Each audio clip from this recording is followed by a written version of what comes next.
작가도 또 반복할 때 달라질 텐데 그렇잖아요. 그러니까 그런 건 애초에 그 작가 생각을 똑같이 구현한다는 거는 난 그 의미가 없다고 봐요. 그 개념 작업, 저기 퍼포먼스 작업에서 작가도 매번 달라지는데 이원영 선생님도 매번 달라지잖아요. 그게 묘미 아니에요?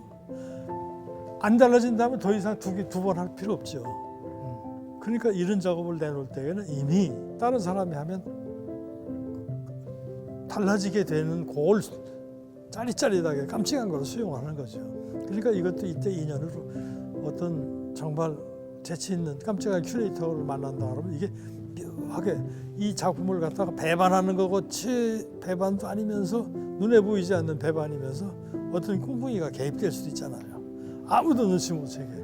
그것을 몇 번 반복하다 보면 딴 작업이 될 수 있어요. 저는 그것도 무지하게 재밌다고 보는 거죠. 그 작업의 운명과 팔자도 인연에 따라서 그렇게 바뀌는 거죠. 그것은 아무도 꿈을 못 꾸는 건데 그 우발성이 너무 짜릿짜릿한 거 생각만 해도 어떤 큐레이터가 그렇게 했다 그러면 그거 볼 때 그 환희가 굉장히 있을 것 같아요. 왜냐면 나한테 영향을 받은 친구가 저 친구야.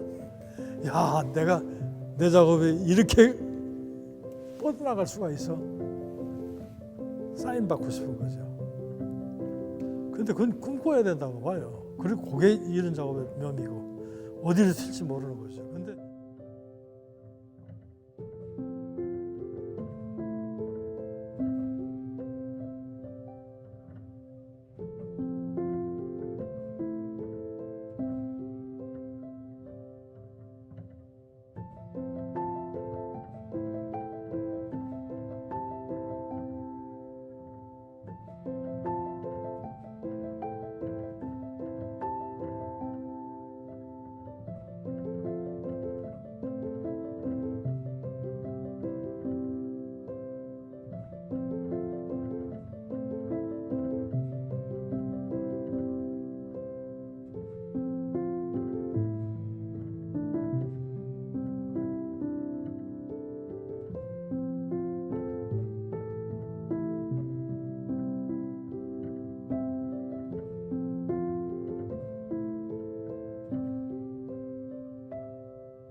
갑자기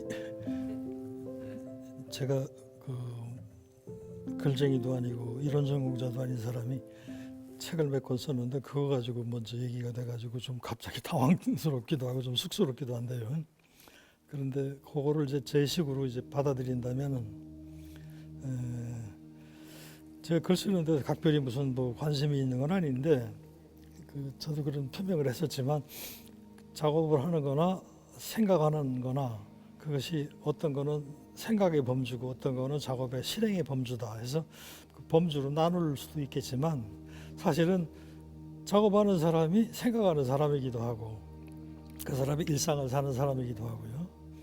그리고 그 사람이 뭐 어떤 에세이를 남길 수 있고 자기 어떤 사변적인 글을 발표할 수 있잖아요. 그러니까 글쓰기, 읽기, 또 그 사람도 다른 사람의 글을 또 읽을 거라고요. 무슨 뭐라 그러나 작품만 보고 사는 게 아닐 테니까. 그래서 그런 것이 상호적으로 전부 다 이렇게 서로가 상호적으로 촉발을 하기 때문에 서로가 원인을 제공해서 어느 쪽이 주된 거, 어떤 것이 부수적인 거 이렇게 갈릴 수는 없다고 봐요. 그래서 작가로서 글도 쓰는 사람이라고 이렇게 생각하실 수도 있지만 그것이 한 사람의 작가로서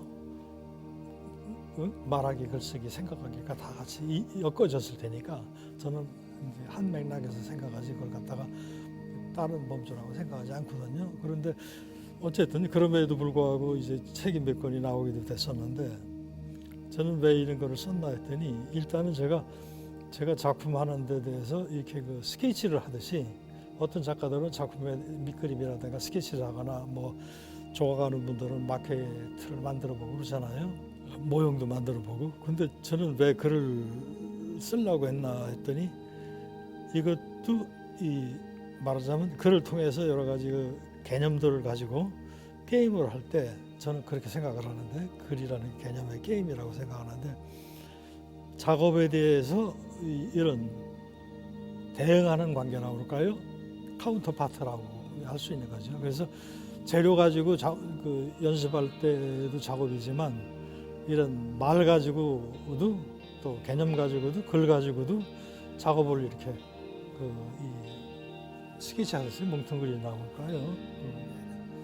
꼭 그것을 연습이라는 말보다는 그런 형태의 놀이를 즐긴다고 할 수 있는 거죠. 그러다 보니까 어느 날 길어지면 뭐 글쓰기가 될 수도 있겠지만, 저는 어귀, 구절 그거 가지고 이제 작업에 대해서 매칭시키는 그런 장난이라거나 그런 재미를 많이 봐왔거든요.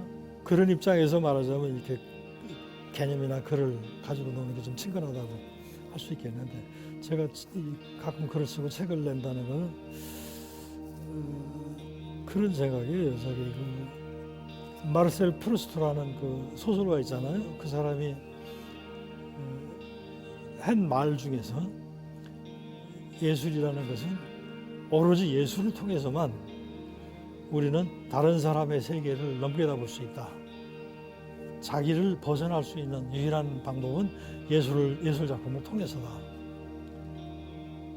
그거는 이 세계가 내 중심으로 보고 있는 걸 벗어나서 또 다른 사람의 시선으로 보는 세계가 이렇게 증폭되는 것을 경험하는 거다. 이런 얘기를 했거든. 제가 정확하게 인용한 것은 아니겠지만요. 근데 저는 마르셀 프루스트가 그 말이 너무나 정말 와닿아요.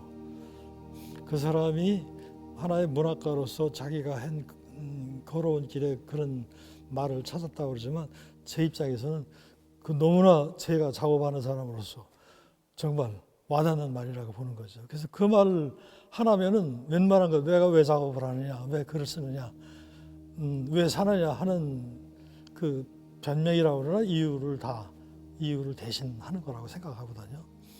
그러니까 그 얘기는 내가 못 느끼는 타자의 시선으로서의 세계가 어떻게 비춰지느냐에 대한 호기심이 작업을 하게 하고, 다른 사람을 읽게 하고, 다른 사람을 사귀고 싶게 하고, 또 세상과 계속 관계를 맺고 싶게 하는 거겠죠.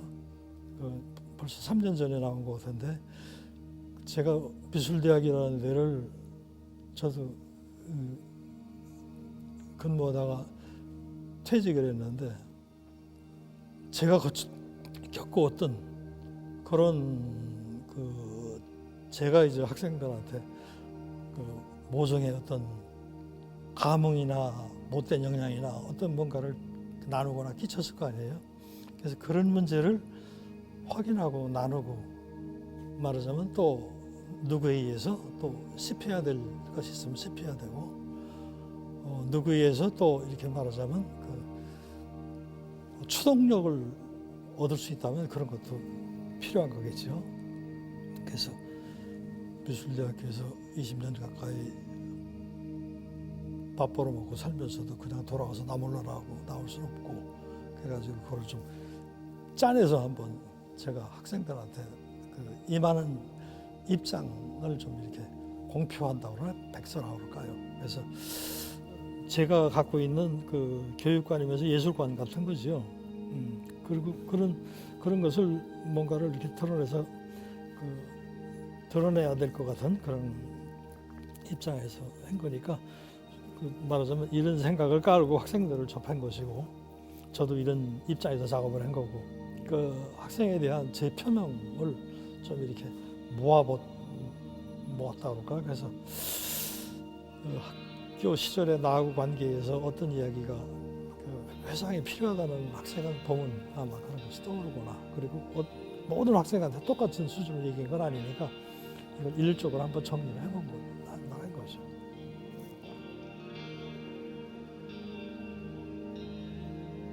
네. 너무 추상적인 아니요. 충분히 저도 공감이 가고 이해가 가는 그런. 근데 몰두는 이게 좀 능동성이 좀 보이는 거고 몰두 이제 사로잡힘은 이게 좀 피동적인 거 같은데 저 같은 경우에는 그 사로잡힘이 좀 선행되는 경우가 있고 몰두가 뒤에 쫓아올 수도 있다고 봐요. 근데 그 저는 몰두는 아무 데서나 일어나는 일 중에 하나로 생각하죠. 왜냐하면 그 게임에 몰두하거나 뭐 우리가 뭐 맛있는 음식에 몰두한다거나 그렇게 많이 쓸 수 있는데 사로잡힘이라는 건 조금 뉘앙스가 다르지 않나 하는 생각이 되죠. 사로잡힘은 어떤 그 환경에 누구든지 몰두할 만한 것이어서 사로잡혔다기보다는 제 생각이에요. 이렇게 객관적으로 현실적으로 그렇게 몰두가 일어날 수 없는 그 특별한 누구한테든지 몰두를 일반화시킬 수 없는 건데 거기서 어느 사람한테만 특별히 사로잡힘이 일어날 수도 있는 게 아닌가. 제가 어렸을 때부터 그러니까 본격적으로 그림이라고 막 열심히 그리고 즐기고 그린 것은 초등학교 4학년 때부터 있거든요. 초등학교 4학년 때 미술반으로 이렇게 활동을 하면서 그때는 뭐 저 혼자였지만 그 경험을 이렇게 돌이켜보면 거기에 빠져 있었던 그런 걸 제가 느껴요. 제가 초등학교 시절부터 그게 어떤 사로잡혀가지고 시간 가는 줄도 모르고 집에 올 줄도 모르고 그때는 이제 재료가 비용이 헐하고 간단한 수채화를 주로 그랬거든요. 그래서 그런 것은 성장기에 누구나 다 경험하지 않나 하는 생각을 하는 거죠. 어딘가 이렇게 사로잡혀서 그것이 바람직한 일이든 집에서 부모들이 선생님들이 말리는 일도 있잖아요. 못된 짓이라기보단 그거에서 뭐하냐 쓸데없는 짓 하지 마라 공부해야지 뭐 이런 거요. 우리는 그런 소리를 많이 듣고 컸는데 누구예요? 그 사람도 소위 말하는 후기 구조주의 어떤 그 문학인으로 비평가를 이렇게 오르는 사람 같은데 그 사람도 이 어떤 회고에 그런 걸 짤막하게 썼더라고요. 자기가 오늘날 이렇게 이 모습으로 성장하게 만든 그 계기와 동의는 학교에서 선생님들과 집에서 부모님들이 하지 말라고 한 것을 몰래 숨어서 한 효과다. 그게 누가 시키지 않았을 때 그런 사로잡힘이요. 그 사로잡힘 때문에 이제 여러 가지 말하자면 데미지를 받는 수도 있을 테고 또 사회적 맥락에서 효과적이지 못한 어떤 퇴폐적일 수도 있을 테고 또 반면에 그 성장 과정에서 결정적인 영향을 줘서 나중에 걔가 그쪽 방면으로 소위 말하면 사회적인 성공과 진출을 할 수 있는 그런 게 그 유년기 시절의 사로잡힘의 경험이 아닌가. 사로잡혔던 그 힘, 오히려 사로잡힘에 몸을 던졌던 그런 거를 사실은 뭐 대단한 이름 많은 과학자라든가 이런 문학가들이나 예술가들이 그런 고백을 많이 하잖아요. 그래서 그런 쪽에서 이제 저 같은 경우에는 그런 내 어떤 계기냐 그걸 갖다가 좀 한번 얘기해 보라는 건데 어딜 딱 꼬집을 수 없을 것 같아요. 제가 이런 작업을 한 것이 대학교 본격적인 기억으로는 3학년 때부터 했는데 설치 작업 같은 거를요. 그리고 오브제를 파괴하고 이런 작업들이요. 그리고 제가 모 대학에는 이제 서양학과를 다닌 적이 있는데 그게 너무 재미없어서 모 대학으로 다시 시험 보면서 조각과를 다녔어요. 조각과 간 이유는 간단해요. 몸을 사용하는 게 호감이 가서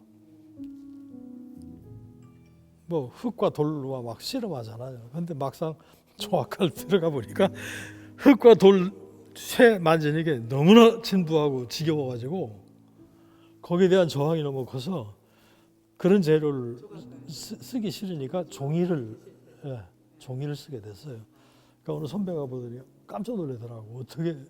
난 저를 대단하게 보는 거죠. 파격적인 재료를 쓰는 뭐가 나왔나 보다는데 제가 파격적인 재료를 일부러 쓴 것이 아니라 그 전형적인 흙, 돌, 쇠, 나무 이런 걸 쓰기 싫은 데다가 그런 것을 사는 게 낭비라고 생각되고 돈도 없었고 그래서 가능한 한 최소한도 돈 들이고 돈을 안 들이고 그리고 작업엔 흉내는 낼 수 있고 작업엔 어떤 뭐라 그러나 티는 날 수 있는 게 뭘까 해서 꿰부리는 게 종이를 쓰고 그랬거든요. 그러니까 그런데 저는 이 꿰부리는 것을 전 부정적으로 보지는 않으니까 왜냐하면 그 사람의 능력이 전부 꿰라고도 얘기해도 된다고 보거든요. 그리고 그 능력 있는 사람이 깜찍하잖아요.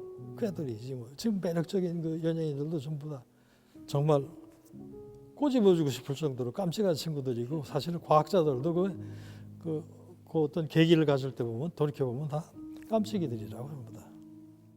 진지하게 뭐를 갖다가 이렇게 이슈화 시켜가지고 그걸 탐정해서 뭐 성과를 거둬냈다는 거는 별로 들어보지 못하고 각자 그 사로잡힘에 대한 그런 걸 통해서 만들어지는 꾀라든가 그 재능이라든가 관심사라든가 그 역량은 굉장히 이렇게 균질화시킬 수 없을 것 같아요. 그 내 의지하고 관계없이 막 빨려 들어가는 그런 기운을 느낀 사람만의 그런 사로잡힐 수 있는 몫이겠죠 아마. 수동적인 것으로 네. 그래서 더 많이 기울어지는. 그래서 오히려 자발적인 것보다 비자발성이 창의적이라는 거죠. 그 둘레주가 하는 얘기거든요. 비자발성. 너무나 그 매혹적인 그 말이더라고요. 너무 선명하게 설명을 해주셔서 너무 감사합니다.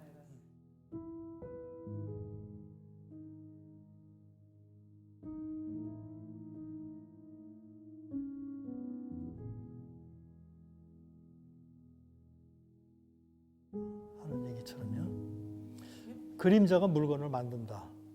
결과가 원인을 만든다. 사실 이 책에 전부 관통되는 얘기가 그 얘기잖아요.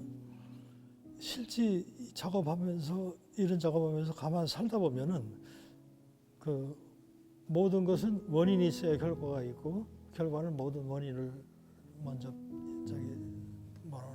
조건으로 갖는다 하는 얘기가 일반론이고 그 사실이고 진리겠지만 제가 경험한 것으로 볼 때는 그 진리 못지않게 절반 이상 그 반대급부도 항상 있거든요. 그 보레스라는 그 소설가 있잖아요.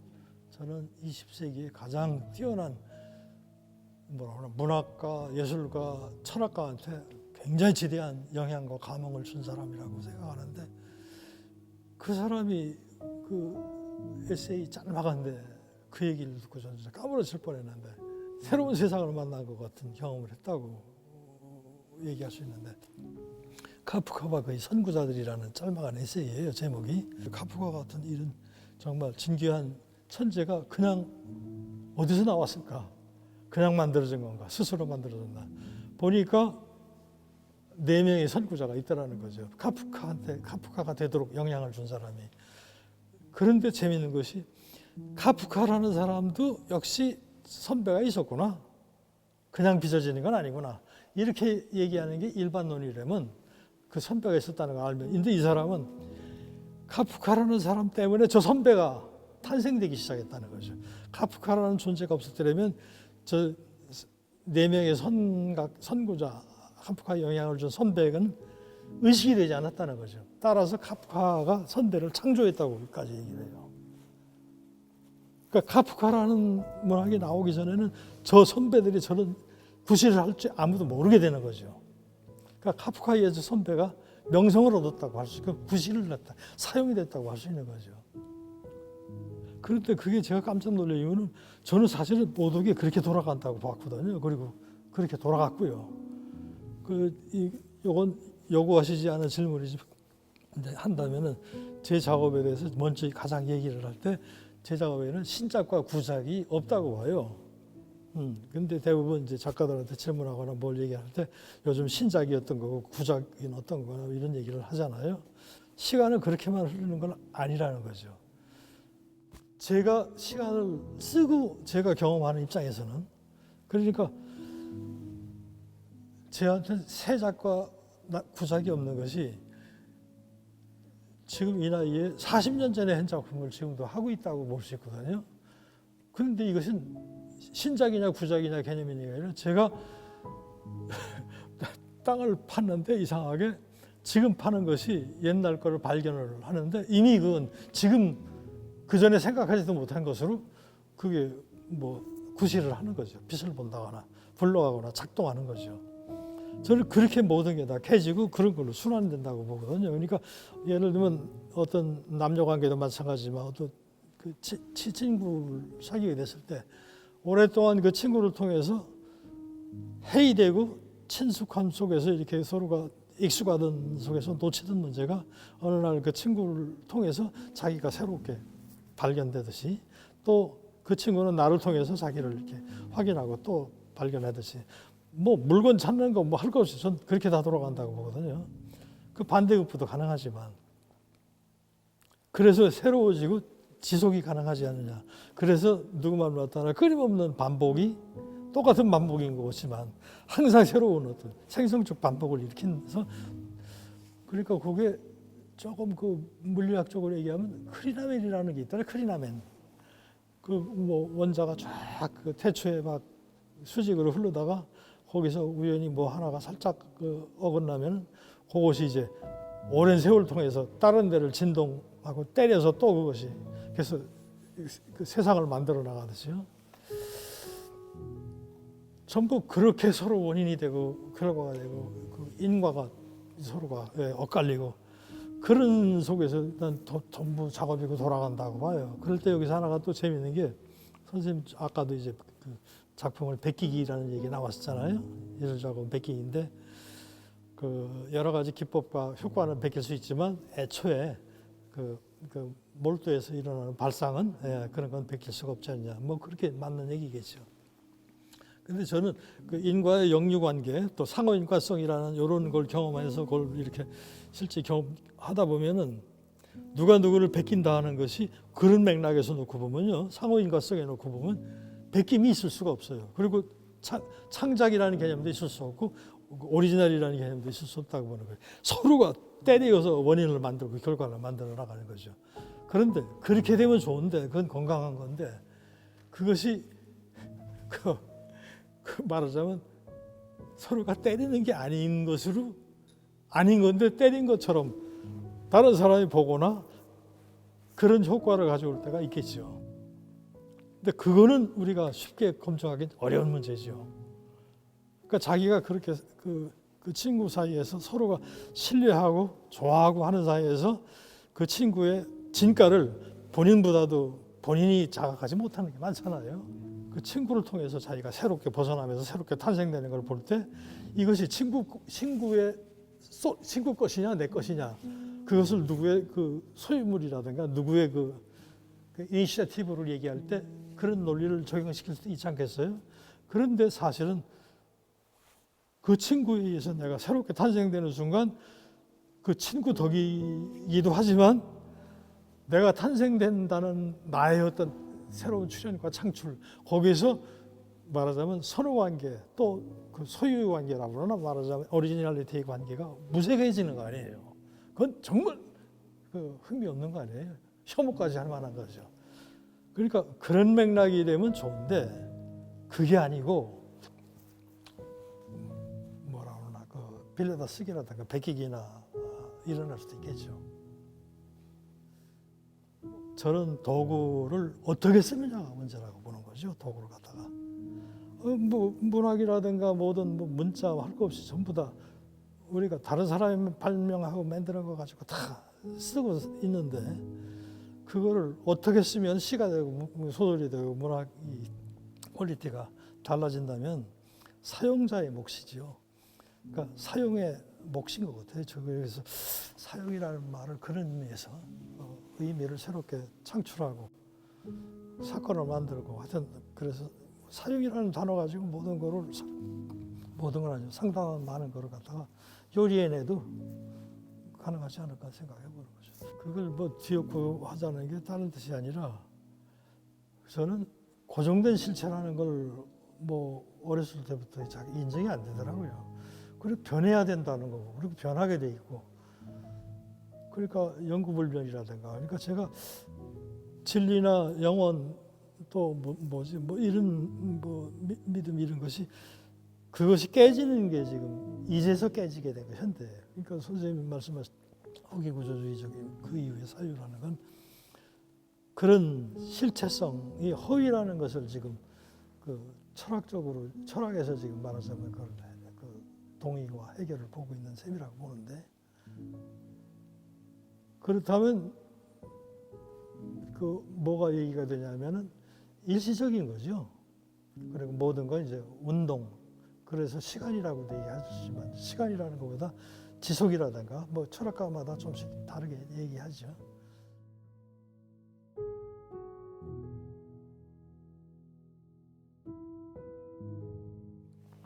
제가 그 표현하는 그 제 입장의 명분이라고 그러나, 이 명분은 지금 얘기하시는 것처럼 정말 불화나 그 불편을 지향하는 것처럼 돼 있고, 사실은 또 그게 바라는 바예요. 근데 그렇게 얘기하면 좀 이상할 것 같지만, 제가 그렇다고 해서 그 조화로움과 조화로운 아름다움, 또 어떤 위로, 또 위안, 구원, 그런 것을 나쁘게 보거나 부정적으로 보거나 그걸 무시하는 건 아니고요. 제가 다 할 수 있는 사람이 아니기 때문에 제가 어느 쪽에 부분적인 이제 편을 드는 그런 입장에 불과하지요. 그리고 누구나 다 그렇겠지만 어떤 전체를 우리가 아우르지 못하잖아요. 그거는 꿈도 꾸기 어려운 거죠. 전체를 자기가 대변할 수도 없는 것처럼. 그러니까 내 작품의 세계가 그 예술 세계의 어떤 전체를 아우른다는 것은 이제 상상할 수 없는 거고, 그런 것이 아니라 예술 세계 전반적인 어떤 그 넓은 그런 것이 있다면 거기에 상당히 국소적이고 부분적인 거, 또 잠정적이고 정황적이고, 그게 이제 요즘에 말하면 이제 소위 말하면 선생님 얘기하셨듯이 그 후기 구조주의적 이제 생각 속에서는 그런 것이 그 정답이 따로 있을 수 없다.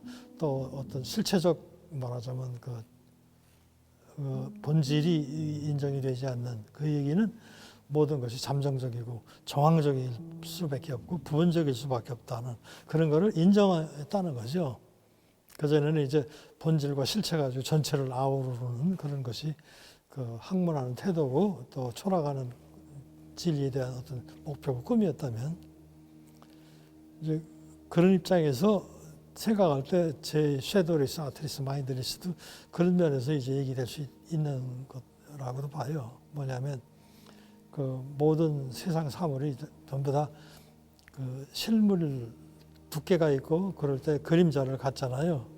그런데 제가 억지로 그림자를 없는 거를 얘기한다는 건 사실은 반대로 얘기하면 저는 상당히 그림자를 제 작업에 중요한 그 모티브나 그런 걸로 꿈꾸는 것일 수도 있거든요. 그러니까 저는 오히려 실체성이나 그런 그 사실성을 오히려 그렇게 그 부정한다고 그러나 그걸 기피하는 거라고도 할 수 있죠. 그러니까 섀도우레스에는 이제 그런 의미도 있고, 또 전통적인 입장에서 그 조각이라는 게 항상 입체물로 두께와 높이를 갖잖아요. 또 좌대에 올려놓는 그 그림이 액자를 벗어나면 안 되는 것처럼 조각이라는 것도 전통적인 입장에서 좌대를 갖잖아요. 그러니까 그런 것을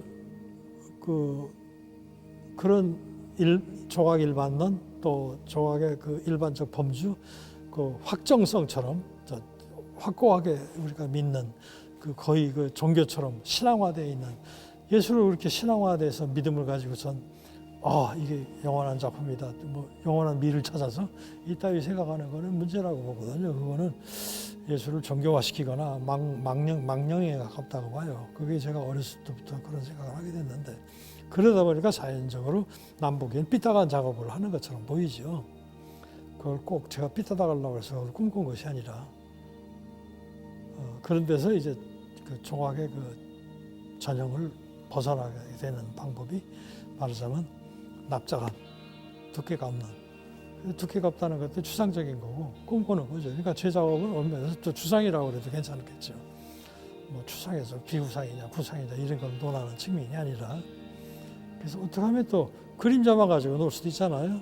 그리고 그림자를 가지고 논다는 건 굉장히 쉽게 말하면 물질의 신세도 안 지고 말하자면 돈도 안 들고 재료비도 없고 그렇다는 그러니까 새로운 게임일 수도 있는 거죠. 그런 데서 이제 제 작업 개념을 갖다 관통하는 몇 가지 그 용어를 키워드라고 할까 그걸 말을 할 때 저는 약간의 그 말장난하는 맛도 느낄 겸해서 그리고 또 뭐랄까 그런 용어를 만드는 걸 좋아하니까 섀도우리스, 그 아트리스도 아트리스도 선생님이 말씀하신 것처럼 그 범주화된 예술에 대한 예술의 범주화 계속 이것이 예술이다. 그거 예술이 아니다. 예술은 이래야 된다. 해오던 이런 그런 그 범주화에 조금 이제 톱질을 한다거나 거기에 이제 요즘 말로 하면 균열을 내기 해서 조금이라도 딴 바람이 좀 들어오게. 너무 숨 못 쉬고 답답하니까 실제 제가 미술대학을 다니면서도 이제 그렇게 답답해서 선생님이 들어오면 도망가고 학교에서 쓰려는 재료를 안 썼으니까 그러다 보니까 이상하게 딴 재료를 쓰게 된 거죠. 그러니까 제가 무슨 첨단 달리는 재료를 쓰기 위해서 그렇게 몸부림친 것이 아니라 그때 여건이 저를 그렇게 끌고 간 거죠. 그래서 저는 또 하나 작업에서 중요한 어떤 모티브, 계기, 아까 옵세션도 얘기했지만 그게 인연을 중요히 여겨요. 그 인연 시스템을요.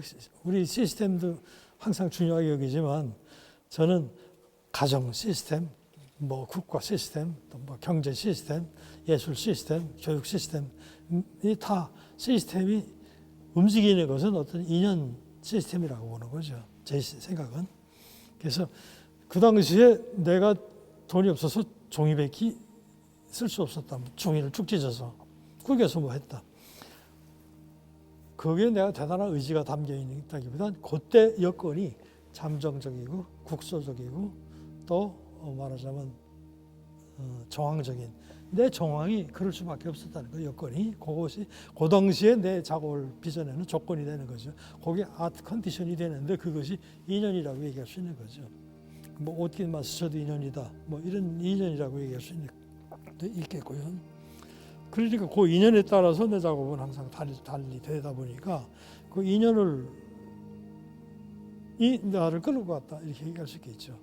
그리고 아까 크리나맨도 얘기했지만 그것이 잠깐 진동이 뭐를 갖다 이렇게 생성시키는 것처럼 우발성이죠. 그래서 또 하나 재밌는 것은 근대적인 의미에서의 철학에서는 제가 이제 철학의 문외한으로서 그냥 아마추어로 생각할 때 근대적 철학의 정신은 뭐랄까 그 인과적인 그 악의가 맞는 또 논리성 뭐 이런 거라면 그 필연이죠. 다른 말로 얘기하면 현대적인 철학의 그 중요한 그 키워드라고 그럴까 그 핵심 뭐 하나는 거기 필연성에 대한 우발성, 우연성이라고 얘기할 수 있다고 보거든요. 거칠게 말하죠.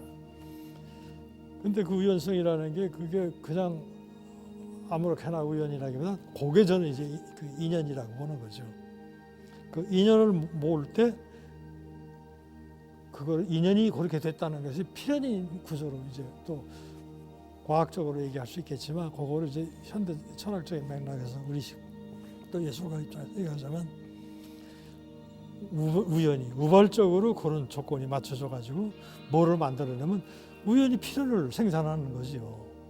그럴 때 우연과 필연도 안과 밖이 따로 있는 게 아니라 같이 이제 그 태극처럼 맞물려서 서로가 서로를 원인과 결과가 되는 것을 촉발시키면서 그래서 그 아트리스도 이제 그런 입장에서 그 리스의 운을 맞춰주고 제가 예술적인 그 어떤 뭐라고 말그 담론들을 갖다가 또 어떤 서사구조를 또 어떤 사회적인 정치적인 발언을 뭉축그려서 어떤 의미화시키는 거에 대해서 좀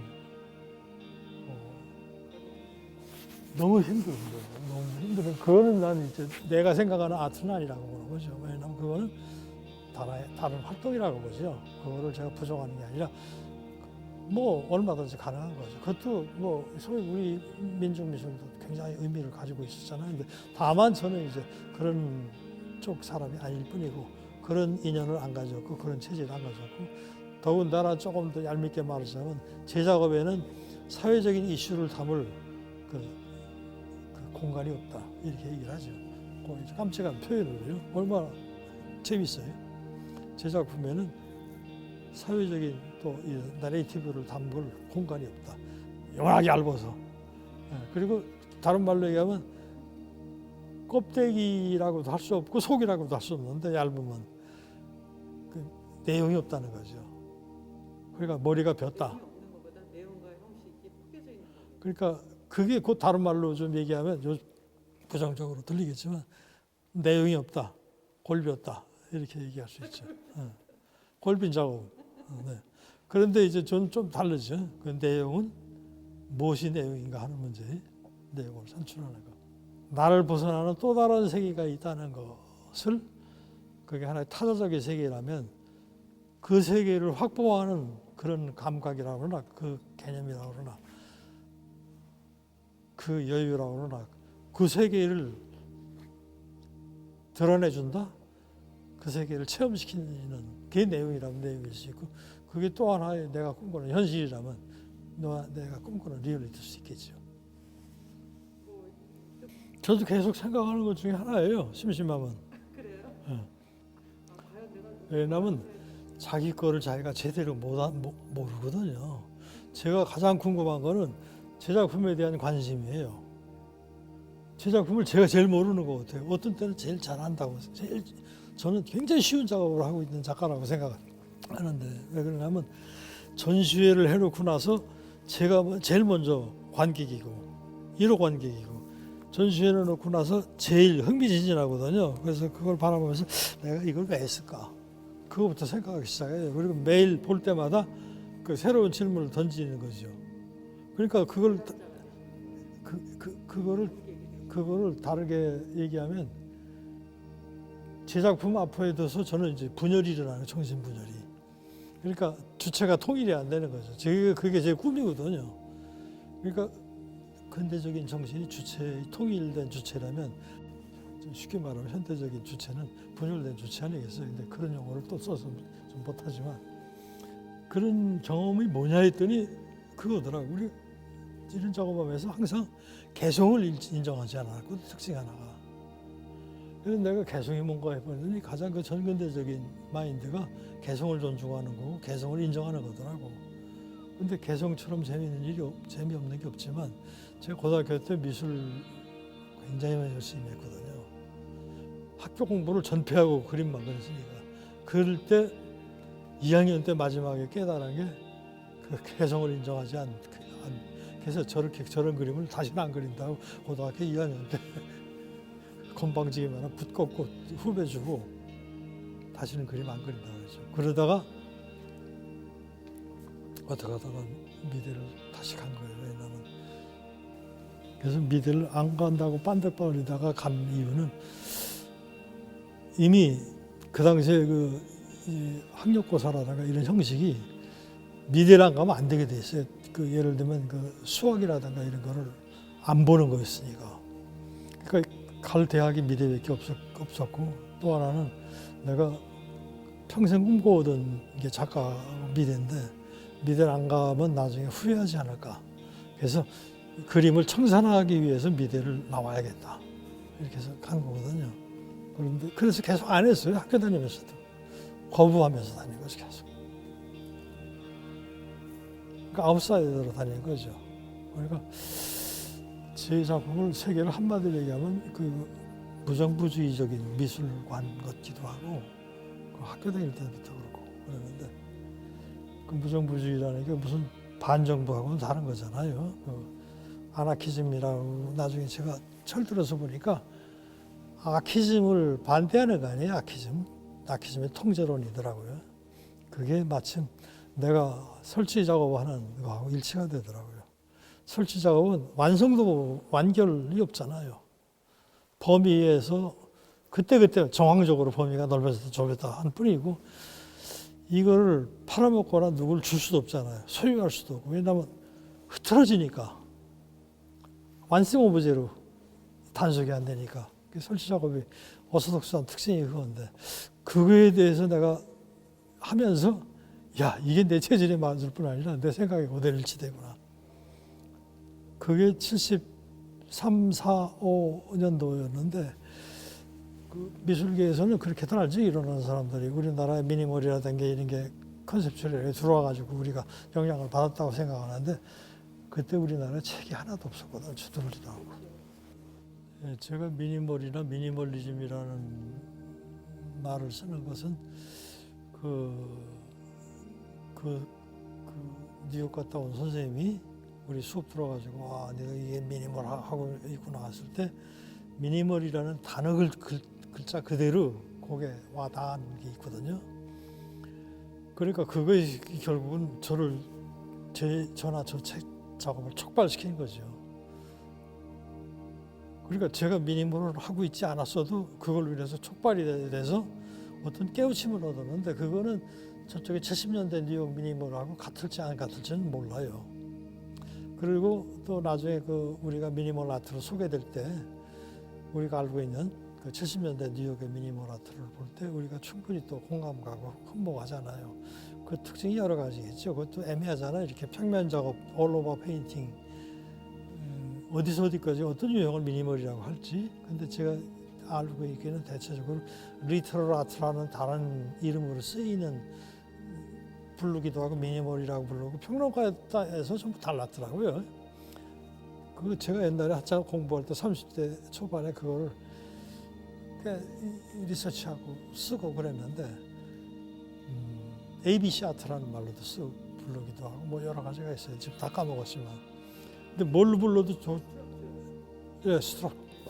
예. 뭘로 불러도 매혹적이에요, 저는. 그런데 거기서 그 당시에 그 미니멀이나 리터럴 아트를 가장 부정적으로 본 사람들 있잖아요. 클레멘트 그린버그하고 마이클 프리드하고 굉장히 나쁜 말로 쓰고 있더라고요. 그 대표적인 게 이제 티어트리컬리티라는 개념으로 비난하잖아요. 이거는 거의 그냥 물건이 되거나 연극적이거나 이런 거지. 이것이 그린버그가 옹호했던 올오버 페인팅이라든가 그런 그거하고는 굉장히 이제 격이 떨어진다. 그리고 거기에 이제 관객이 직접 공간 안으로 다닐 정도가 되고 그러니까 연극적이라 그러면서 그거는 이제 그 미술 작품을 가장 타락시킨다 하면서 모더니스트를 가장 타락시키는 이유로 보잖아요. 그런 맥락으로 미니멀을 보는 것도 재미있고 그러니까 반모더니즘이기도 하지. 그 미니멀은 모던 아트 유형하고 너무 더 다른 거죠. 그러면서 저는 이제 제가 그 생각을 했는데 섀도리스 마인드리스에도 그 얘기를 제가 설명할 때 썼는데 제 작품의 특징이 뭐냐고 이렇게 생각을 해보니까 얼굴이 없어요. 정면성이 없다는 거죠. 우리가 짐승도 그렇죠. 뭘 쳐다보면 눈을 쳐다보잖아요. 얼굴을 쳐다보고. 그리고 앞뒤가 다 있잖아요. 그 그림은 그냥 앞만 보는 것이고 그게 앞인데.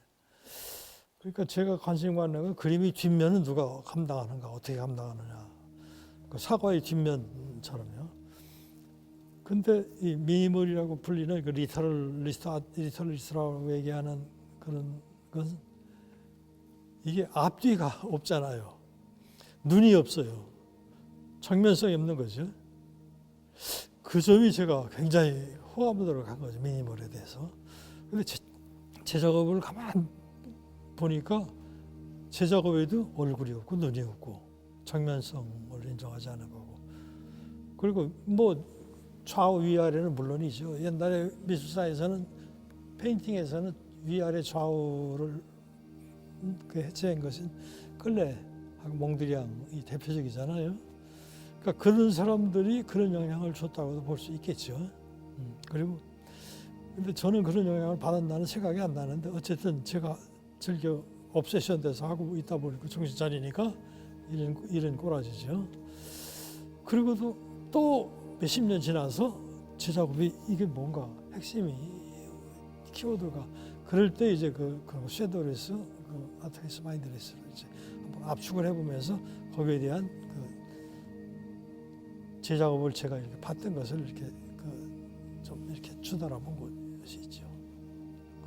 붓터치처럼 네, 이게 장형화될 수 없는 터치처럼 보이잖아요.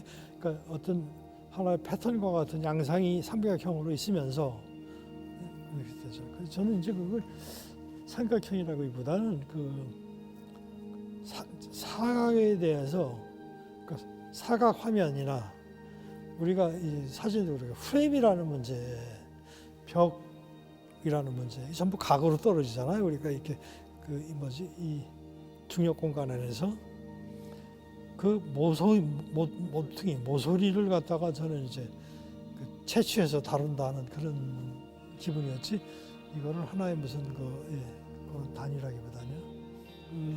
다시 얘기하자면 이런 작업은 어디서 어디까지가 시작이고 어디서 어디까지가 마무리다, 이렇게 얘기할 수 없잖아요. 그래서 제가 가만히 생각하니까 제 작업이 쉽게 말하면 인스탈레이션 타입에 굉장히 선구적이더라고 보니까. 그래서 어쩌다 보니까 그렇게 됐는데, 그게 뭐냐면 이 완성 오브제로 이렇게 드러낼 수 없잖아요. 벽을 다 드러낸다고 되는 것도 아니고, 그러니까 잠정적이죠. 정황적이고 부분적이고, 그러니까 끊임없는 부분일 뿐이죠. 이게 언제 완성된다는 그런 완성 개념은 인정이 될 수 없죠. 지속은 될 수 있죠. 반복도 가능하고요. 그래서 이런 작업이 여기 소장에서 반복한다는 건 그거 잘 맞는다고 봐요. 그리고 제 작업이 새로운 것이 없다, 낡은 것도 있을 수 없다는 것도 무수한 반복인데, 똑같은 반복일 수는 없는, 항상 오늘이 어제를 갖다가 새롭게 만들어주는 반복. 그 반복이라면 또 지속이라고 얘기해도 되겠죠.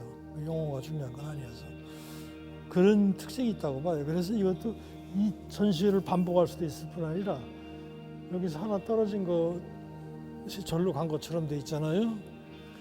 그러면 이걸 두 번째 거 띄고, 두 번째 거 띄고, 세 번째 거 띄면은, 그리고 또 이 벽이 계속 이어진다면 그 다음 거 띄긴다는 게 논리적으로 나오잖아요. 시각 논리. 그러면 이건 어느 날 저기 가 있는 거죠. 그리고 또 몇 달 후에 계속 한다면 저기 가 있고요. 그러니까 그런 면에서 저는 멈춤과 운동, 움직임이 따로 있는 건 아니고, 그래서 이런 작업의 특징이 그렇다고 보는 거죠. 그래서 이게 미니멀리즘으로 보기에는 그런 변태의 그 어떤 아니 변태림이 아니라 작업이라는 게 끊임없이 어떤 속성에 갇힐 수 없는 범주나 속성에 갇힐 수 없으니까 그 자체가 변태를 일으키니까 뭐라고 종잡을 수가 없는 거죠. 그리고 그로부터 하면 바로 그거다. 앰비규티를 그래서 그런 단어도 좋아했었죠. 제 작업에 대해서는 제가 나중에 뒤에 가서 계속 이해를 하죠. 어떤 옵세션 속에서 그때는 정신없이 해놔요. 그러면 이게 뭔가, 그러면 그 다음에 다른 작업으로 또 얘기되면서 그걸 먼저 작업을 질문하고 이러다 보면 내가 이래서 이랬나 보다. 어떤 때는 너무 신통한 거죠. 그것이 이제 다른 작업을 하는 계기도 되고, 그리고 또 내 작업이 왜 이런 짓을 했는지 또 어떤 때는 막연한데, 아까 말씀드린 것처럼 제일 먼저 나타나서 그게 제일 신기해서 쳐다보다 보니까, 그러니까 30-40년 전에 한 작업을 지금 계속 반복하고 있는데, 그 작업을 볼 때마다 나는 나름대로 딴 생각을 계속 거기서 일으키요. 새로운 생각이라기보다 딴 생각이죠. 그게 증폭된다고 그러나 어쨌든 간에 그게 꿈틀거리고 있는 거죠. 그 작업이 만들어지는 그 시스템의 가장 쉽게 얘기할 수 있는 얘기 같아요. 다르게 어떻게 필연적으로 갖다 대기는 어려운 거 없고, 근데 필연과 우연이 아닌, 필연과 우연을 상보하는, 그 통섭하는 개념이 그게 인연이 아닌가. 아까 말씀드린 것처럼 이 사각이라는 말하자면 이 중력 공간에서의 사각이 갖는 거, 또 이 서양 미술의 전통에서의 이 프레임이 갖는 거, 또 수학적인 의미에서 뭐 사각이라든가, 요즘에 우리 전부 황금분할에서의 각이라든가, 이런 문제가 사실은 제가 그림에 대한 흥미를 가진 때 동시에 일어났던 거거든요. 왜 항상 종이가 각을 지잖아요. 서양 종이의 절지들이. 그리고 뭐 가구도 그렇고 뭐 건축은 뭐 그래야 되는 거죠. 요즘에 그 삐뚤어진 건축도 있긴 하지만, 그 당연한 거와 또 의뢰에 당연한 거와 또 그 당연한 거를 또 질문해야 될 문제도 있고, 그러니까 저 같은 경우에 그림 그리라고 캔버스나 프레임을 주면 그거보다 그 구팅에 대한 관심이 컸었거든요. 그 대학교 4학년 초창기에 우리가 그냥 스터디해서 작품을 교내에 전시하는 때 그때 뛰어난 강사 선생님이 한 분 계셨어요. 사실은 우리 전임 교수들은 우리한테 그런 걸 충족 못 시켰는데 그 강사 선생이 지금은 양반이 좀 그 행방묘연해진 분인데 아주 정말 지적이고 아주 재능이 대단한 분이었거든요. 그 양반이 와서 크리틱을 해주는데 저는 이때 제가 거미가 돼서 입장에서 이 전시장을 쓰는 것이 저는 그 코너에 거미줄을 치는 것처럼 코너에 어떤 종이 가지고 그런 거미 입장에서 공간을 그렇게 코너 공간을 썼거든요. 그런데 그래서 우리가 각자 이제 자기 작품에 대해서 이렇게 뭔가 표명하고 그러는데 그 선생님이 아주 격찬을 해주는 바람에 인상이 남았는데 그때 본격적으로 공간을 벽면을 쓰지 않고 코너를 쓰는 거라든가 코너 쓰는데 굉장히 사로잡혀 있었는데 그런 종이에다가 안에다 그림 그리는 짓을 하지 않고 그걸 좀 지겹다 보니까 그 모퉁이를 가지고 놀았다고 그러나 그런 짓을 많이 했죠. 그게 그런 것 중에서 나온 것도 이거고요. 그리고 전시장에서 작품을 거는 게 아니라 그 벽에 대한 것을 생각하다 보니까 저는 첫 번째 개인전 면벽전이라는 게 나와가지고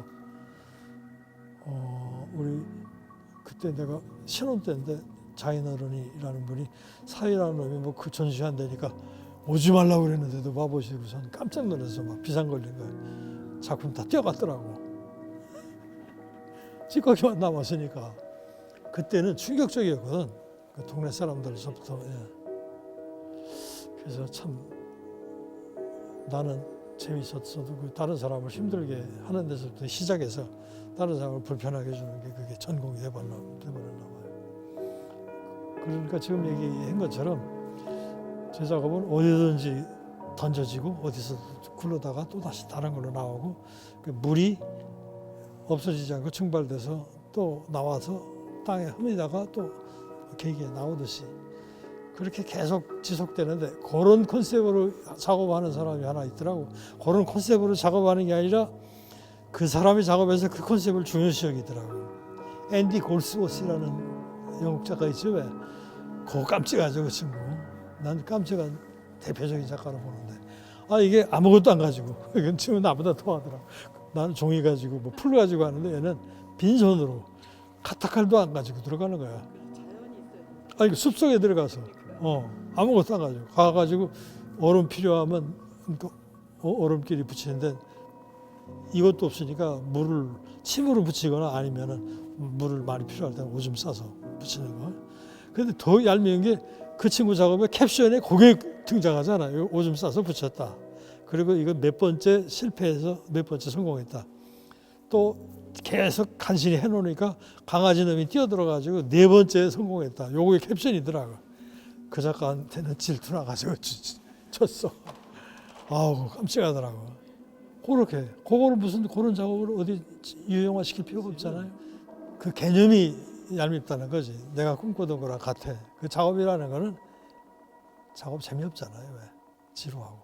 지루할 수밖에 없죠. 맨날 거기서 자연물 가지고 하는 게 따분하게 그거 몇개 더 나왔어요. 그러다가 이제 실내로 들어와서 흙 가지고 장난하는 게 차라리 낫죠.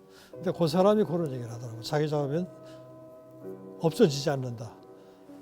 해놓고 나오잖아. 그럼 비는 오면 그게 흐트러지잖아요. 그래도 없어지지 않는다. 어딘가는 또 다시 뭘로 도망간다. 자기 작업은 소멸이 없이 끊임없이 이어진다. 이런 말을 간단하게 했는데 그게 이제 그런 얘기를 한 것 같아. 끊임없이. 근데 리차드 롱은 제가 그 작업으로 흠모했죠. 작업의 그 모습. 그리고 리차드 롱이 참 그 사람도 참 깜짝하더만. 자기는 기계 없는 감성을 좋아한다. 이거 죽이자.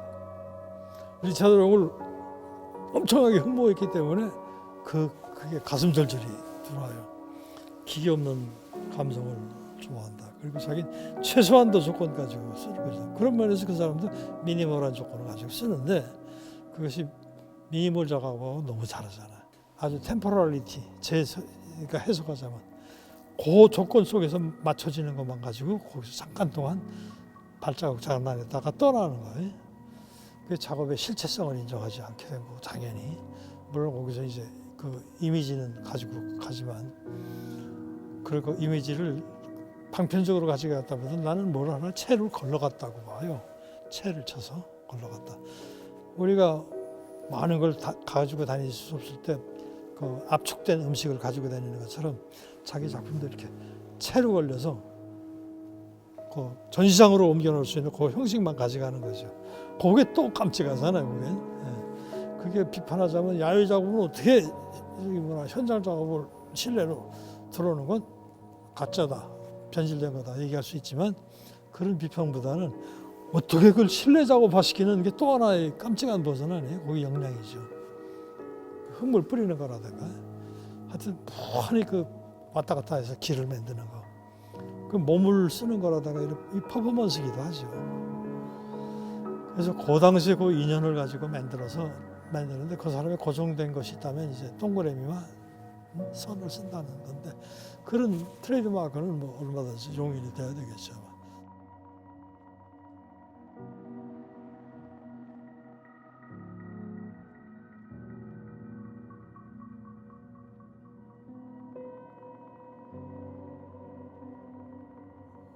또 이제 정신 차리고 어느 날 정신 차리니까 작업하다가 제가 좋아하는데 제가 옵세션 돼서 작업하다 보니까 옵세션에서 정신 차리고 나니까 제가 어디에 또 옵세션 돼 있나 했더니 바닥이더라고요. 벽이 아니라. 그건 또 굉장한 말하자면 그 미술적 배반 아니에요, 그게. 전통적인 미술 세계에서. 그래서 정신 차려보니까 400년 이상 르네상스 전통 속에서 결국 수직 페인팅, 수직 그림이라는 게 가능했잖아요. 그걸 다른 말로 요즘에 이질 페인팅이라고 하잖아요. 이질 페인팅의 400여 년 역사가 서양의 미술을 수직 구조로 끌어내는 거죠. 그런데 재미있는 것이 우리가 그 신문화 운동을 하면서 재래식 집, 재래식 부엌을 전부 다 개조했잖아요. 재래식 부엌은 쭈그리고 앉아가지고 좌식 부엌이잖아요. 그 젊은 분들은 좌식 부엌을 잘 모를지 모르지만 우리 때는 옛날에 그 할머니들이 그 시골집 가면 이제 아궁이 그냥 좌식이 아니라 더 쑥 들어갔어요. 거기서 쭈그리고 앉으니까 몸이 안 좋죠. 전통적인 의미에서 우리 그 동양화들을 보면은 이젤에다 놓고 그리지 않았잖아요. 벽에다 놓고 그리지도 않았고 사실은 또 벽에 붙이지도 않았다고요. 붙일 벽도 없었고 바닥에다 놓고서 그리고 바닥에 놓고 그림들을 봤다고요. 또 재미있는 것은 수직 이젤 페인팅은 수평선을 맞춰서 봐야 되잖아. 그렇지 않으면 왜곡이 하잖아. 그리고 이젤 페인팅은 어느 주체적인 시점이 하나가 중심이 돼 있잖아요. 그 자리에서 봐야지 그게 실감이 나잖아요. 그러니까 서양화라고 할 수 있는 그 원근에 입각한 그 이젤 페인팅 수직화들은 그 작가가 그리던 시점에 그 자리에서 꼭 관객 하나를 요구하는 게 된다고. 그 그림은 한 시점의 그림이잖아요. 그런데 제가 또 철들어서 어느 날 보니까 민화에 나오는 거라든가 책거리라든가 이런 거 보면 앞뒤가 찌그러지게 다르잖아요. 그래서 이것이 어떻게 봐야 될까? 그래서 어느 날 보니까 그 생각이 드는 거예요. 그래서 그 딱 짐작이 가서 그림을 이렇게 보지 않고 이렇게 보지도 않고 이렇게 눕혀서 봤다고. 그러니까 이게 자연스럽게 맞는 지점이 있다고. 전통적인 한국화의 시점과 이 민화의 시점은 소위 다시점이라고 그러잖아요. 주체적인 하나의 시점을 인정하지 않는 거잖아요. 그러니까 그 주체 분열이고 다른 말로 얘기하면 타자의 시선을 존중해서 그리다 보면 거기에 주체가 존중한 거 아니죠. 근데 그렇게 그림을 그려놓는 인식 속에서 그림을 바닥에 놓고 그리게 돼 있는 거고 그러다 보면 보는 사람도 이 그림을 바닥에 놓고 여러 사람이 앉아서 볼 수 있는 거죠.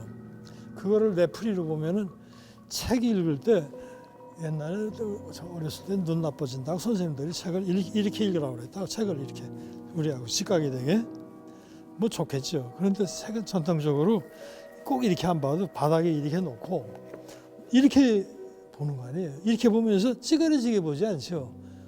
그리고 여기서 일어나는 왜곡이라는 건 중요하지 않다는 거겠죠. 그러니까 형태를 왜곡이 일어난다는 건 하나의 시점 속에서 통일이 되지 않는 다른 시점이 개입되는 것을 왜곡으로 얘기할 뿐이지 상대적인 개념이죠, 그것도.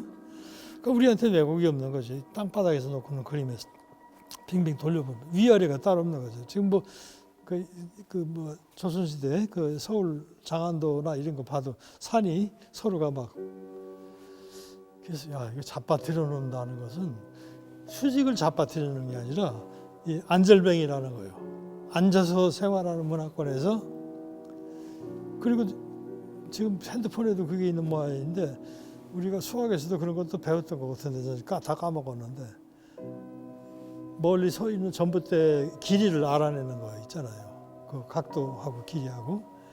그러니까 그리고 또 대동여지도를 그리는 거죠. 김정호 보면은 나는 그게 굉장한 사람이라고 보거든. 지도가 비슷하잖아요.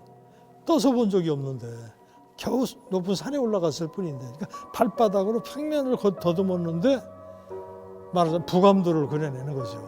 그러니까 그것은 눈에 의존하는 부감이 아니라 인식이라는 거죠. 특수한 인식. 그 특수한 시각이라고 봐요. 근데 어떤 다른 정신활동. 그래서 우리 그림은 그 한눈에 바라다 보이는 내만 의존하는 그림 세계가 아니구나. 이 근동아시아 사람들도 그렇고. 그래서 이런 인식과 너무 다른데 우리나라 동양화를 대학에서 가르치는 거 보면 전부 이젤에다 놓고 그린다고 벽에다 붙이고 화판 그렇잖아요.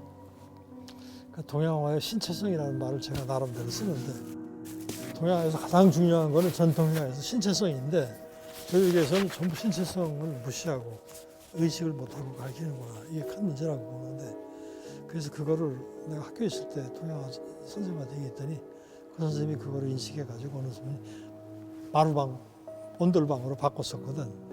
앉아서 그렇게. 그런데 사실 이게 효율성이죠. 앉으면은 다른 사람 몇 사람 차지 못하잖아. 치우면 여럿이 쫙 벽을 쓰니까. 그래서 효율성만 가지고 예술하는 건 아닌 거고. 그리고 어쨌든 그 몸이라는 거, 신체성이라는 게 동양화의 신체성. 거기에 이제 종이의 그 경도도 난 이제 생각을 하는데 붓의 탄력과 경도. 유화붓은 딱딱하잖아요.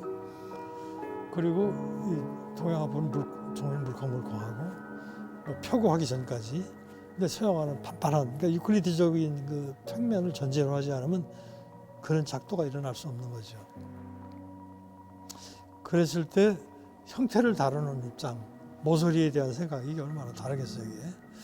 그래서 그런 생각을 해봤는데 이런 맥락이 그 바닥에서 우리는 이제 바닥을 해서 재미를 보는 것을 나도 모르게 바닥으로 뻗치는데 이제 그런 생각이었고 또 하나는 서양 사람들이 그 왜 이렇게 모니멘탈한 거, 특히 조각은 내가 조각과 다니다 보니까 막 수직에서 이렇게 우러러보게끔 이렇게 만든다는 거. 그리고 조각이라는 건 사람을 많이 했는데 사람 실물보다 조금 커야지 이게 조각적으로 멋있어 보이지 등신대가 되면 초라해져요. 그래서 그걸 만회하기 위해서 좌대를 놓고 실제보다 더 크게 만들죠. 그 로댕이 그런 트릭을 잘 이용했는데 나 깜짝 놀란 건 로댕도 마지막에 깔레이 시민의 바닥에 놨더라고. 그래서 좌대는 있지만 그래서 그 작품을 이제 굉장히 근대적인 걸로 난 로댕에서 제일 그 생각은 거기 좀 난 걸로 보고 그 문제를 완전히 해결한 게 브랭쿠시라고 보는 거죠. 근데 그래서 우리 학교 다닐 때 브랭쿠시는 정말 흠모했죠. 이제 서양 미술가 특히 조각가에서 근대적인 작가로서는 전부 안 좋게 봤는데 브랭쿠시는 흠모했는데 브랭쿠시가 너무 재밌는 게 나중에 그 공부하다 보니까 카란드레가 나무 토막을 쭉 깔잖아요. 그걸 이런 얘기를 했더라고 카란드레가. 자기는 브랭쿠시 무한주를 잡아뜨린 거다. 자기. 그 보셨어요? 아, 그 말을 들을 때 나도 깜짝 놀라네. 야, 이 카란드레도 깜찍한 친구구나. 무한주를 토막해서 전부 다. 그러니까 언덕의 그 굴곡을 거기에 딱 이렇게 캐스팅해내는 거죠. 자기 작업의 언덕을 이제 퍼워가게끔. 그 브랑쿠지는 그 허공만 찌를 줄 알았는데 그 대지를 쓰다듬는 걸로 바뀐 거지.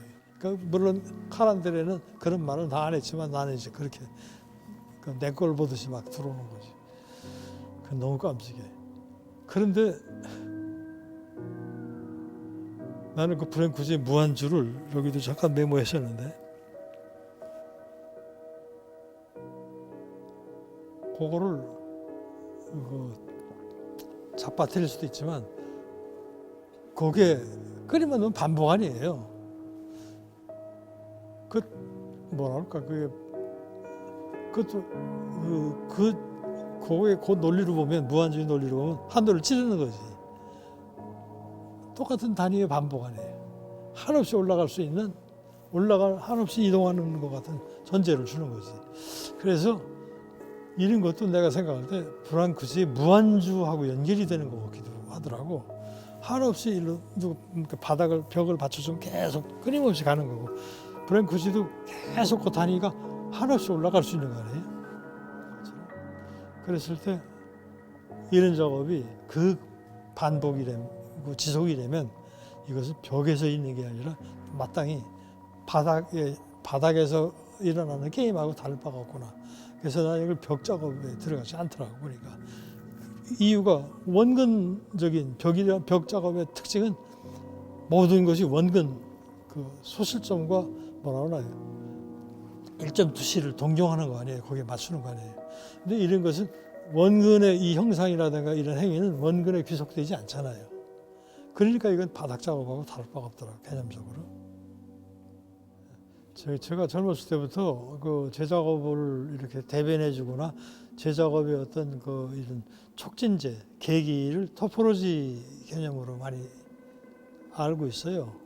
그리고 대학교 1학년 때 교양 시간에 레포트를 하나 썼는데 그게 그 김용훈 씨라는 수학자 있었죠. 돌아가신 분인데 한양대 교수로 있다가 우리나라 수학을 인문학이 돼야 된다고 주장한 분. 애들한테 수학 교육을 다르게 시켜야 된다. 인간학이고 인문학이어야 된다고 주장한 분인데 그 양반이 그 수학의 역사라는 책에 그걸 이제 우리 그 어떤 선생님이 리포트 과제를 냈는데 그때 나는 거기서 토포로지에 대한 것을 너무 재밌어 썼는데 그래서 어떤 때 보면 제 작업에 대해서 상당한 작업의 그 분량이 그 토포로지카라는 그런 재미를 보고 있었더라고. 그리고 그건 저뿐 아니라 제 제자였던 친구도 다 그런 것이 다 터득을 하더라고 보니까. 그런 재미를 다 많은 작가들이 보고 있는 것 같아. 너무나 웃기고 재밌는 게 공업판 기약이라고 나는 부르거든요. 아주 말랑말랑한 탄력이 굉장한 공업판을 한 장 가져요. 거기다가 삼각형, 사각형 이런 걸 작도로 했다고 봐요. 공업판 잡아당기면 어떻게 돼요? 원이 교묘하게 잡아당기면 타원뿐 아니라 뭐라 그럴까요? 그 사각형도 되잖아요. 사각형도 원을 만들었을 때. 그게 너무 제자리로 돌아가잖아요. 그러니까 그렇게 카오스처럼 처음에는 질서 있는 기하학적인 질서 보이지만 공판에다가 그려놓고 공판에 탄력을 가지고 놓으면 완전히 예측 못할 무질서가 되는가 하면 너무 제자리로 돌아가잖아요. 그러니까 춤추는 기하학이라는 말을 써도 돼요. 그러니 그 얼마나 생기가 있어요. 그게 이제 말하자면 그 형태가 제 작업이 어떤 형태를 갖고 있다면 그 형태를 갖다가 이렇게 녹인다거나 아니면 증발시키거나 고무판에다가 놓은 걸로 해서 그걸 갖다가 탄력을 주고 그러면 그 일어나는 변태가 내가 처음에 작도한 거 내가 형태를 찾은 것보다 그 얼마나 흥미진진해요. 그러면서 또 다른 작업으로 또 이동돼 나가는 거 아니에요. 그러니까 모든 거를 토포로지에 넣고서 한 번씩 전부 가열을 해줘도 될 거고 그러다 보니까 설탕 가지고 녹여서 작업을 해서 애들이 뜯어먹게 하는 거라든가 뭐. 저도 그걸 할 때는 그냥 재밌어서 빠져서 옵세션으로 했는데 나중에 정신 차리니까 이거 깜찍하더라고. 아, 관객을 작품 속에 집어넣었잖아. 보셨나 모르겠어. 저기 아르코에서 했을 때. 그게 내가 너무나 벅차더라고. 야, 내 작품 속에 내가 들어오다니. 그리고 이 작업이 관객이 이렇게 몸으로 이렇게 체험하는 수가 있고, 그러고 나서 내가 한 20년 후에 그거를 읽게 됐는데 그 베르그송이 내 작품에 대해서 너무나 그냥 그렇게 기가 막힌 얘기를 해준 것 같아요. 지각이라는 것은 정적인 행위가 아니라는 거죠. 우리 몸의 동적인 거. 눈으로 본다는 건 정적인 활동이 아니라 몸을 쓴 운동이라는 거죠. 제가 꿈꾸는 건 그거였는데, 근데 그것이 요즘 작업으로 조금 더 격하게 오더라고요.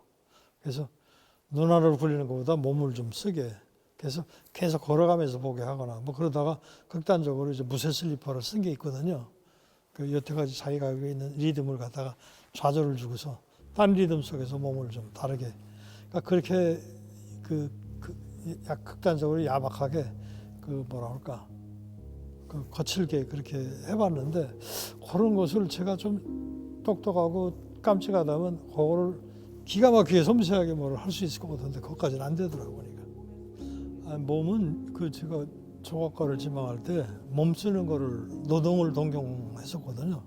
그래서 제가 사실은 이상한 무술하러 미친 적도 있었고, 그래서 저기 학교 다 그만두고 몸 쓰는 거, 그래서 몸을 동물되기 하는 거. 그래서 들레즈도 그래서 내가 또 재밌어 해요.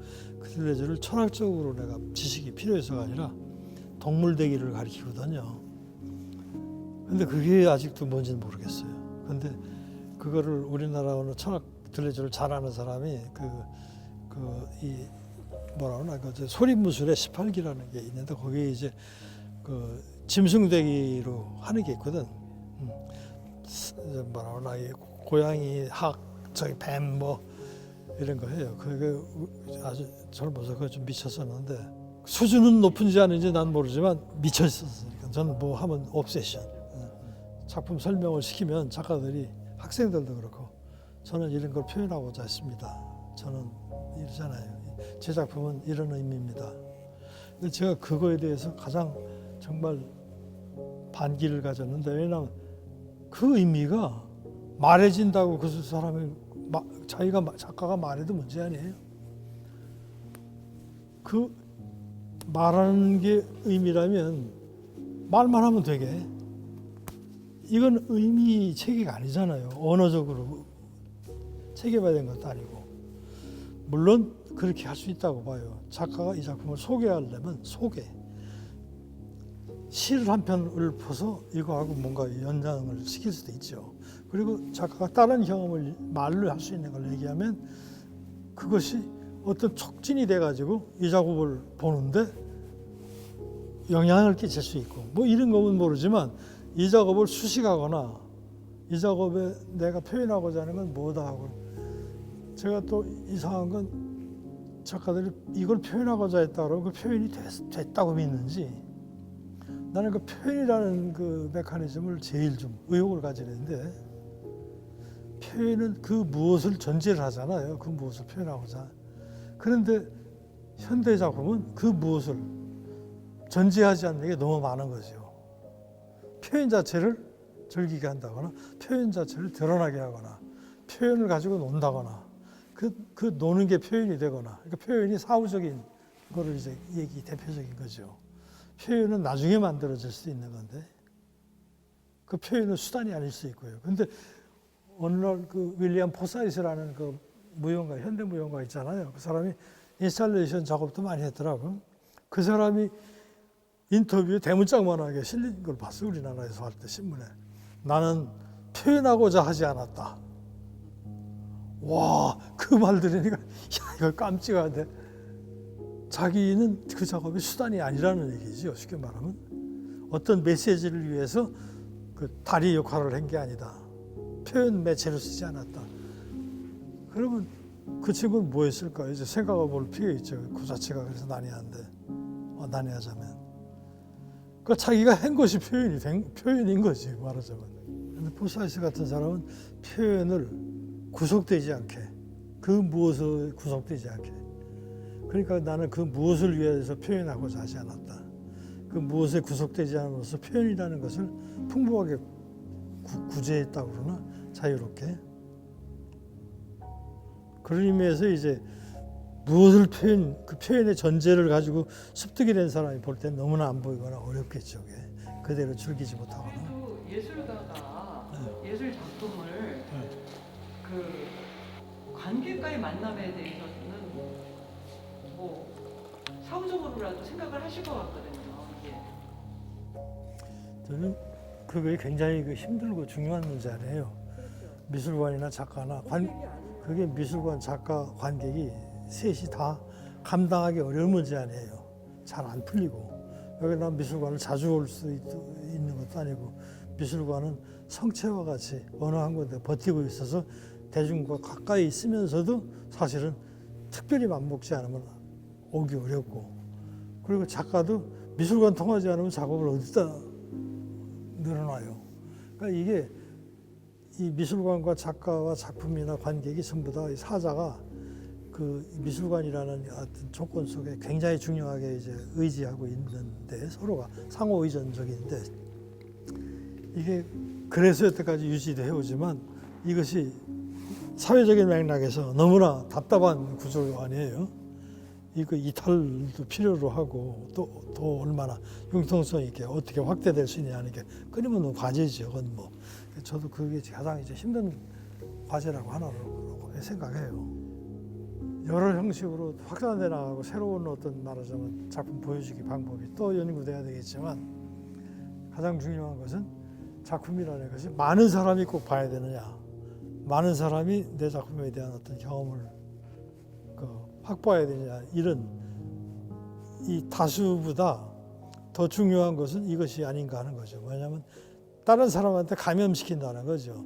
그러니까 어느 작품을 본 사람이 얼마 없지만 그 사람이 어떤 경험을 한 것이, 그 사람의 특수한 체험이 어느 이웃이라든가 친구라든가 누구한테 다른 일을 통해서 달라진 어떤 감흥과 정서와 다른 어떤 의식이 그 사람의 인생을 전염시킨다고 그러나, 좋은 의미든 나쁜 의미든. 그래서 그 작가에 대한 작품을 본 적도 없고 그 작품이 많은 관객이 오는 건 아닌데, 여러 가지 사회적인 이 감염을 통해서 그 정서나 감성들이 번진다는 거죠. 그 마치 요즘에 접촉돼가지고 이렇게 바이러스가 번지듯이, 저는 예술에서 그게 굉장히 크다고 보는 거죠. 그래서 미술관의 역할이 꼭 많은 사람이 와야 된다. 또 시장 속으로 작품이나 관객이 미술관에 끼어들어간다. 이것도 중요한 거지. 지금 연구를 많이 해야 되겠지만, 저는 그거 나눈다는 거예요. 그 공유하거나 그 감흥을 공유하는데, 그건 똑같이 이 작품을 보고 막 이걸 얘기할 수도 있지만, 그게 아니라 어떤 작업을 보고서 뭔가 그 회로라든가 감성의 어떤 체계가 달라졌던 사람이, 특수한 경험한 사람이 세상을 살면서 그 사람이 만나고 그 사람이 겪는 세상에 그런 감흥이 들어가거나 영향을 줄 수 있다는 거죠. 저는 그게 굉장히 공시적이고 통시적이고 굉장히 위험하거나 중요하다고 보는 거죠. 예, 위험하기도 하죠. 공명 현상이라고 보거든요. 그러니까 동시대적 공명 현상이에요. 그러니까 제가 굉장히 시골에 살아도 동시대적 그 감성을 꼭 매스컴에 의존하지 않아도 또 저절로 나도 어쩔 수 없이 거기에 이렇게 물드는 것처럼, 나쁜 의미든 좋은 의미든 물들어서 그 감성을 나누게 된다는 거죠. 그러니까 몬드리안 이후로 또 누구 이후로 땡땡이 카라라든가 말하자면 이 체크 무늬 같은 것이 우리 안방에 보재기에까지 보급이 되는데, 나도 모르게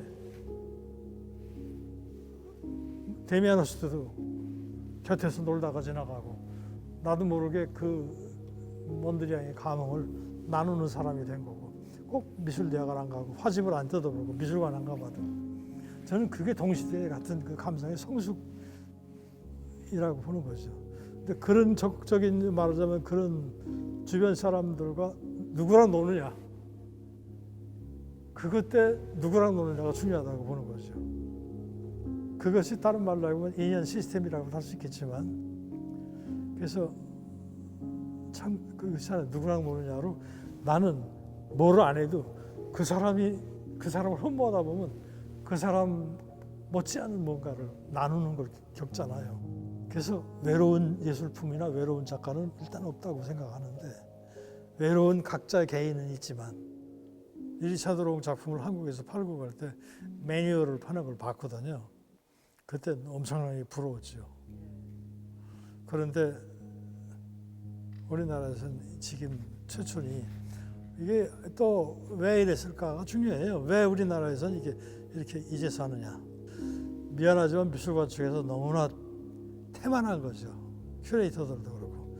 왜냐하면 이런 작업을 핸들링하기 귀찮잖아요. 소장하기가 너무, 왜냐하면 장소라든가 그걸 전시할 때마다 꺼내놔야 돼. 그걸 다시 할 때 그 작가를 불러야 되나, 이걸 어떻게 해야 되나. 이 완성 오브제들, 액자 그림은 그대로 갖다 놓으면 되는데, 작가가 원하는 대로 누구가 해준다, 불가능하죠.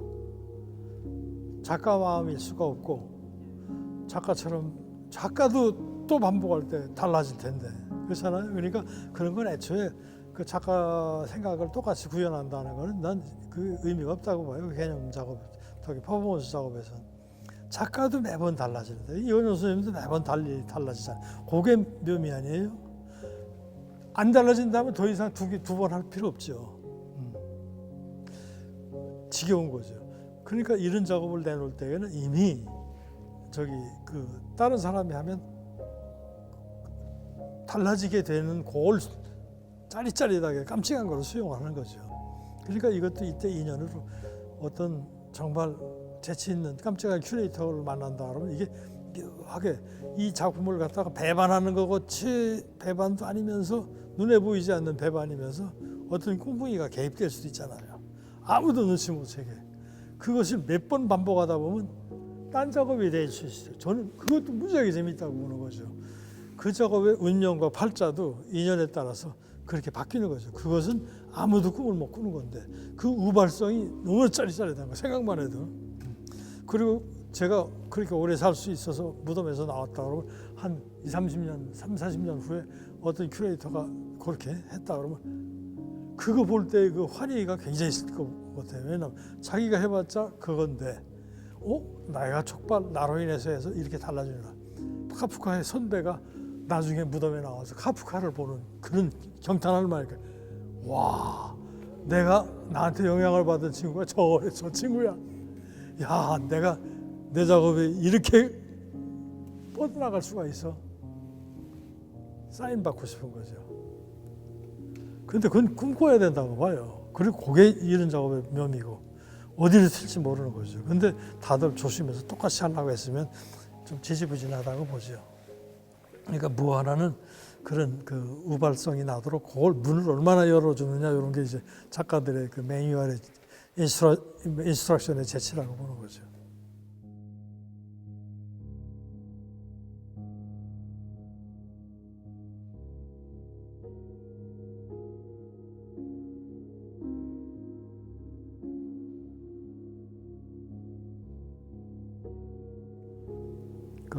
그리고 그 키워드 중에 접두사를 제가 즐겨 쓰는 게 있어요.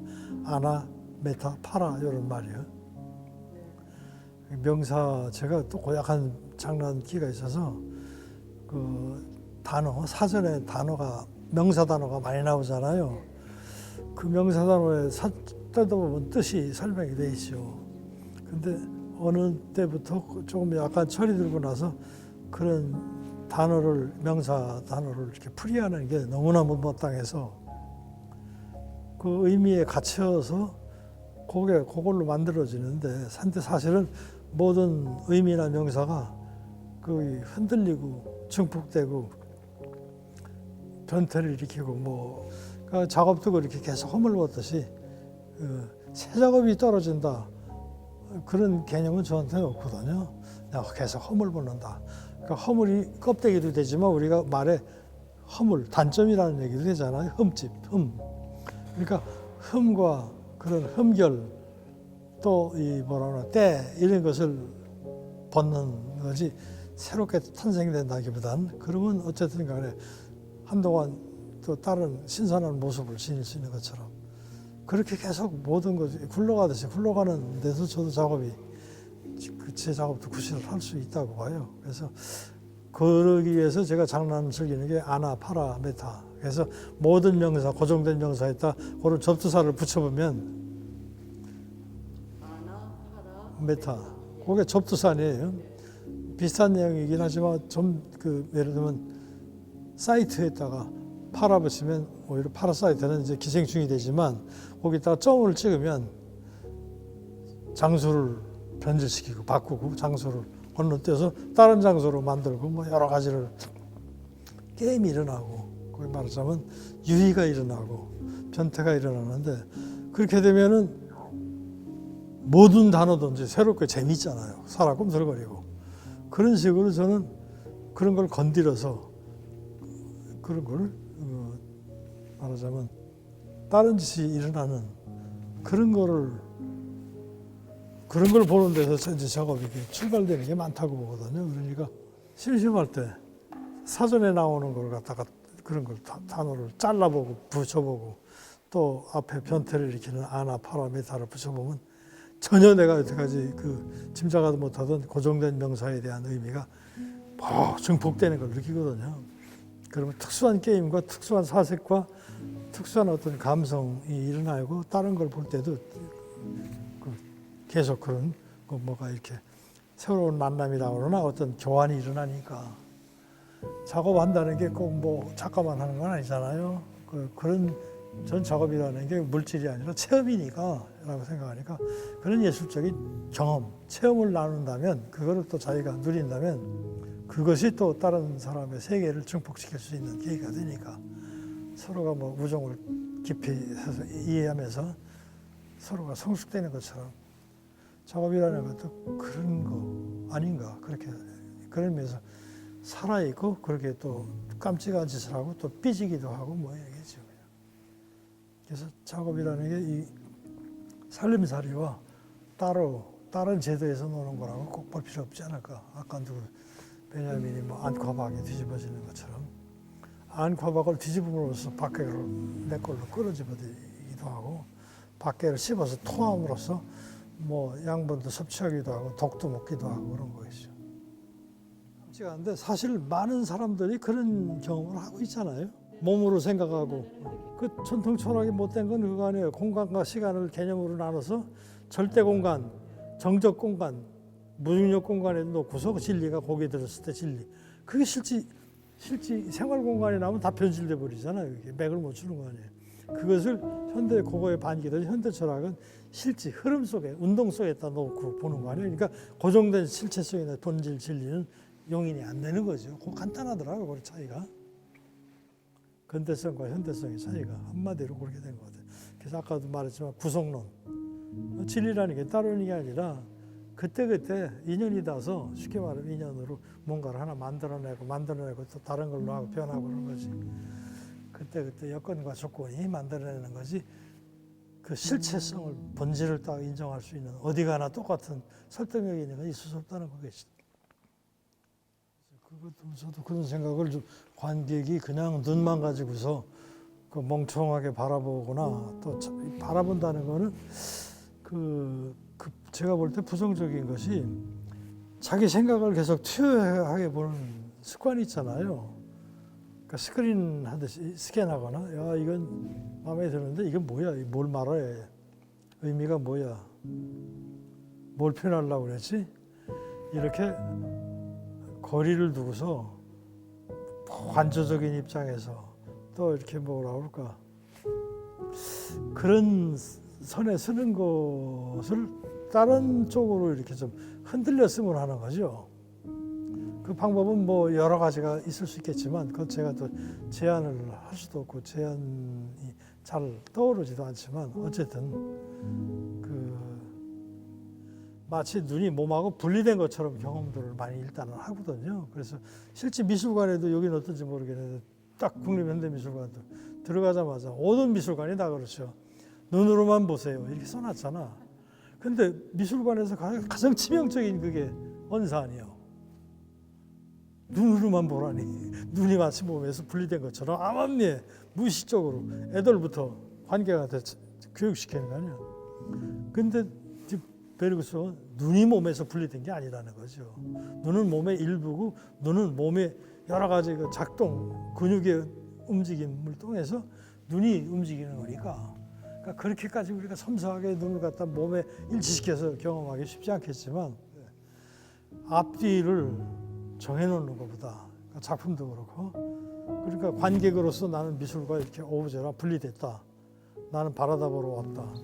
감상하는 거다. 그러니까 감상이라는 컨셉이 일방적으로 바라보는 게 아니라 연구를 같이 해야죠. 내가 작가라면 이렇게는 안 만든다. 이렇게 만들고 싶다. 그럼 집에 가서 이렇게 해볼 수도 있고 미술관에서 그런 시술을 한다면은. 그리고 저는 이제 웃기는 얘기지만 크리틱하는 분들이 크리틱을 이제 글로도 써서 크리틱하지만 어느 작가 크리틱하면 그 작가를 보고 야 이렇게밖에 안 돼. 평론가가 만들어주는 거야. 그래서 이게 이렇게 나는 됐으면 어때? 또 하나의 작업을 하는 거 아니에요. 그게 말하자면 패러디 작업도 될 수도 있지만 그래서 말로 하지 않고 작업 대 작업으로 하는 그런 시스템까지는 안 돼도 그런 환경이 있다면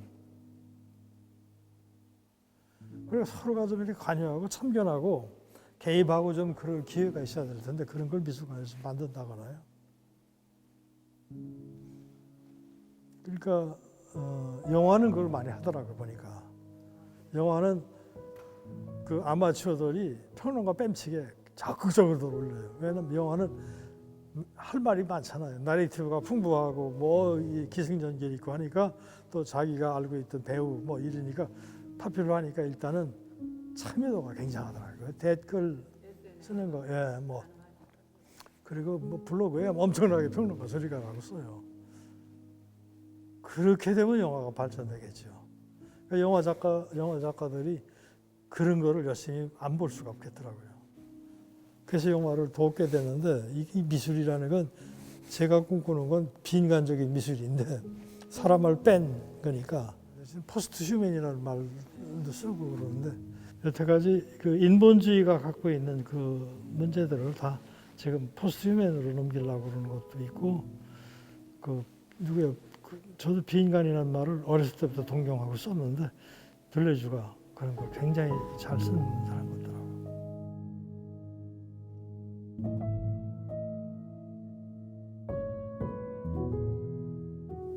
전향적인 인터뷰를 못하고 해서 헷갈리는 인터뷰만 해가지고 편집하시는 분들이 굉장히 힘드실 것 같은데 우리 감독님 잘 부탁하겠습니다.